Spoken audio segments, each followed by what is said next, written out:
కర్ణాటక రాజకీయాల్లో ఎట్టకేలకు హైడ్రామా ముగిసింది. బెంగళూరు పీఠంపై కాంగ్రెస్ ట్రబుల్ షూటర్ డీకే శివకుమార్ కూర్చోనున్నారు. గత వారం రోజులుగా సాగిన సుదీర్ఘ చర్చలు సిద్దరామయ్య రాజీనామాతో రాష్ట్ర 34వ ముఖ్యమంత్రిగా డీకే నేడు సాయంత్రం 4:05 ప్రమాణ స్వీకారం చేయనున్నారు.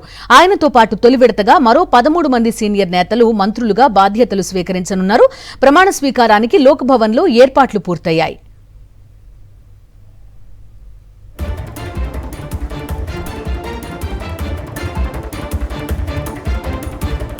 2023 మే నెలలో ప్రారంభమైన సిద్దరామయ్య 5 ఏళ్ల పదవీ కాలంలో సగం ముగియడంతో ముందస్తు ఒప్పందం ప్రకారం నాయకత్వ మార్పిడి పూర్తయింది. కాంగ్రెస్ అధిష్టానం గ్రీన్ సిగ్నల్ ఇవ్వడంతో కనకపుర టైగర్ డీకే శివకుమార్ కర్ణాటక నయా ముఖ్యమంత్రిగా పగ్గాలు చేపట్టబోతున్నారు. బెంగళూరులోని లోక్ భవన్ లో గవర్నర్ తావర్ చంద్ గెహ్లాట్ ఆయనతో సీఎంగా ప్రమాణ స్వీకారం చేయిస్తారు. ఈ వేడుకకు ఏఐసీసీ అధ్యక్షుడు మల్లికార్జున ఖర్గే, లోక్సభ ప్రతిపక్ష నేత రాహుల్ గాంధీతో పాటు పలువురు కాంగ్రెస్ ఎంపీలు హాజరు కానున్నారు.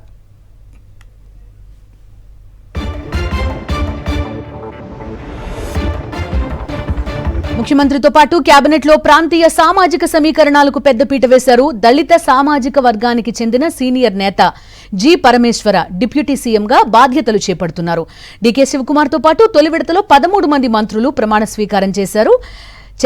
లింగాయత్, దళిత, మైనారిటీ, పాత మైసూర్ ప్రాంతాలకు సమ ప్రాధాన్యతనిస్తూ అధిష్టానం ఈ జాబితా ఖరారు చేసింది. సిద్దరామయ్య కుమారుడు యతీంద్ర సిద్దరామయ్యకు కూడా ఈ కొత్త కేబినెట్లో చోటు దక్కనుంది. ప్రియాంక్ ఖర్గేకు హోంమంత్రి పదవి దక్కే అవకాశాలు కూడా కనిపిస్తున్నాయి.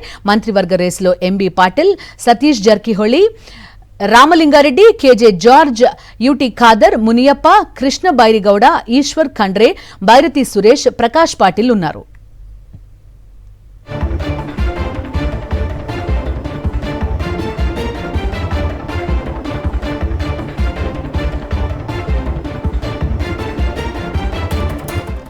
సిద్దరామయ్యను పార్టీ అత్యున్నత నిర్ణయాత్మక మండలి అయిన కాంగ్రెస్ వర్కింగ్ కమిటీలోకి తీసుకుని గౌరవించిన అధిష్టానం ఇటు డీకే శివకుమార్ కి లైన్ క్లియర్ చేసింది. అయితే రాబోయే రోజుల్లో మిగిలిన మంత్రి పదవుల భర్తీ, శాఖల కేటాయింపులో సిద్దరామయ్య వర్గానికి, డీకేఎస్ వర్గానికి మధ్య సమతుల్యతను కాపాడుకోవడం సరికొత్త సవాల్గా కొత్త సీఎంకు మారనుంది.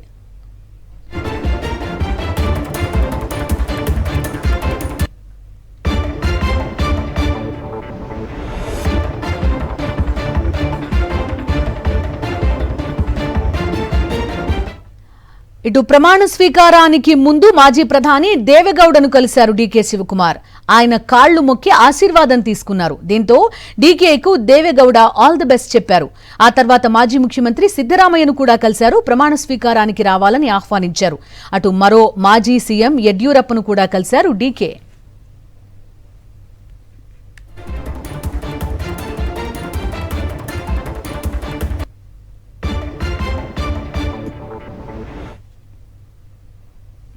They have guided the state, they have worked for the state, and they have contributed for the state.